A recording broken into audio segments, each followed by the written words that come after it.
तो मेरी प्यार से दिन की शुरुआत हुई क्लीवर के आशीर्वाद से। जी हाँ, वो मुझे मॉर्निंग में आशीर्वाद देता है इसी तरीके से। और मैंने सोचा कि आज इतना चिलिंग वेदर है तो क्लीवर को एक हेल्दी खाना दिया जाए। उसकी breakfast meal today was pumpkin puree के लच्छा पराठे। जी हाँ, ही लव्स दिस। इसमें अगेन ओट्स फ्लावर ही है क्योंकि वो ग्लूटेन फ्री डाइट पे है। एक्स्ट्रा वर्जिन ऑलिव ऑयल मैं यूज़ करती हूँ, आप सनफ्लावर ऑयल भी यूज़ कर सकते हैं।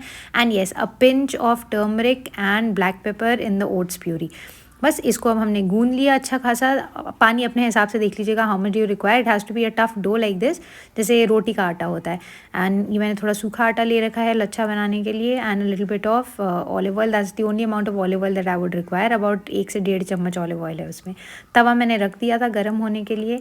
ये मेरा बेलन है, अपने एरिया को क्लीन अप कर लिया था मैंने। और अब मैं चालू करने वाली हूँ क्विकली से बनाना ओट्स का ऑसम वाला लच्छा पराठा। तो अब आप देख सकते हैं how I am doing it. So I take the entire dough that is there, this is equal to 1 big meal for Cleaver. इसके साथ मैं उसको एग्स देती हूँ क्योंकि इसके अंदर पम्पकिन प्यूरी, फाइबर सब कुछ डाल रखा है मैंने। बस एक प्रोटीन की कमी है which oats has, but then still I like to give him 1 non veg item. तो there you go, you can see कि मैं यहाँ पे इसको रोल कर रही हूँ रोलिंग पिन से, जस्ट द वे हम लोग जो अपने लिए नॉर्मल लच्छा पराठा बनाते हैं, जस्ट लाइक दैट। बस ऑयल कम रखती हूँ मैं इसके अंदर। And what I do is I apply a little bit of olive oil inside, just little, okay. And then I sprinkle a little bit of oat atta in order to give the lachha कि वो अच्छे निकल करके आएँ। And then I will do the fan method. इस तरीके से fan की तरह इसको फोल्ड कर लीजिए। आप देख ही सकते हैं कैसे बनता है। So just keep on folding it just like a fan. And then finally end के अंदर इस पूरे को हम गोल घुमा लेंगे और एक बड़ा सा गोल सा रोल बॉल बना लेंगे इस तरीके से। ठीक हो। एंड देन अगेन टक द एंड इनसाइड। थोड़ी देर हम वापस इसको दबाएंगे। लच्छे आप यहाँ पे देख ही सकते हैं कि निकल करके आए हैं। And yet again I do the same procedure. मैं इसको फिर से रोल करूँगी। जी हाँ, so again I will roll this to get better lachhas. And I want कि पम्पकिन प्यूरी भी अच्छी तरीके से इनग्रेन हो जाए। अगेन अब मैं इसके अंदर ऑयल नहीं लगाऊंगी जब मैं इसमें फ़ैन करूँगी। Just a little bit of oats flower जो मैंने अभी स्प्रिंकल किया है, इसको थोड़ी सी एक शेप दे रही हूँ मैं अभी, जैसे कि आप देख रहे हैं। And after this again the fan technique, this is the easiest way to make fans अगर आप लच्छा पराठा बनाते हैं। तो this you can try for yourself also. In fact आप लोगों को मेरे से शायद ज़्यादा अच्छे से आता होगा। थिकनेस मैं इतनी ही रख रही हूँ। And yet again there you go, I am again making lachhas. So make as many lachas as you want. I like making not too many, about 6-7 lachas is more than enough.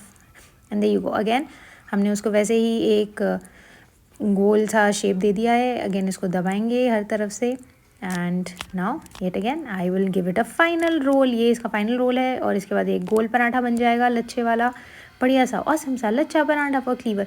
इस time के अंदर मैं आपको एक चीज़ और बता देती हूँ, अगर आप चाहते हैं तो आप इसी डो से स्नैक्स भी बेक कर सकते हैं। तो just cut this dough in any shape that you want and bake it in the oven at 180 degrees for 30 minutes. एंड आपके पास पम्पकिन के ओट के लच्छे स्नैक्स बन जाएंगे। और इसी के साथ अब मैंने पराठे को डाल दिया था तवे के ऊपर। There you go. अब पराठे को हम अच्छे तरीके से सेकेंगे। अगेन एक आयरन का tawa is what one should be using. Iron is excellent. So दोनों तरफ से बहुत अच्छी तरीके से स्लो आंच पे सेकना है। और हाय फैमिली, वेलकम बैक। मैंने हेलो बोला नहीं। और ये देखिए मेरा एक पराठा सिक चुका था दोनों तरफ से। मैंने बहुत हल्का ऑयल लगाया हुआ है and you can C very clearly कि अब इसके अंदर लच्छा बनने चालू हो गए हैं, छोटे छोटे प्यारे प्यारे लच्छे। सो इसको बहुत अच्छी तरीके से लो फ्लेम के ऊपर दबा दबा करके सेकिए सो दैट कहीं से भी कच्चा ना रहे। अब यहाँ पे आप देख सकते हैं अच्छे तरीके से सिक गया है on one of the sides and you can see the oil that is left still left. तो मेरा पराठा बन भी चुका है and this is the final product. I made 1 big paratha for Cleaver here. और फिर बस इसके बाद मैंने क्लीवर के लिए 4 अंडे रख दिए थे बॉईल के लिए अपने एक बॉयलर के अंदर। एंड तब तक जब तो वो खाना खा रहा था मैं यहाँ से एरोप्लेन्स देख रही थी। So pretty. एंड बस फिर हमारी वॉक का टाइम हो गया और अब हम नीचे आ चुके हैं वॉक के ऊपर after 40 minutes of Cleaver waiting. Beautiful धूप निकली हुई थी। क्लीवर एंजॉय करता है अपनी वॉक्स। और ये देखिए it is such a nice pleasant morning and Cleaver is happy boy. और इसके साथ ही हम लोगों ने धूप के मज़े लिए। और फिर मैंने देखा कि यहाँ स्काई के अंदर एक बड़ी ब्यूटीफुल सी लाइन थी विच इज़ ऑफ कोर्स एक एरोप्लेन का एग्जॉस्ट, पर इतना सरियल लग रहा था ये। एंड बस हम घर आए, क्लीवर थक गया, सो गया। Thank you for watching. Do like share comment and subscribe to our channel. Bye.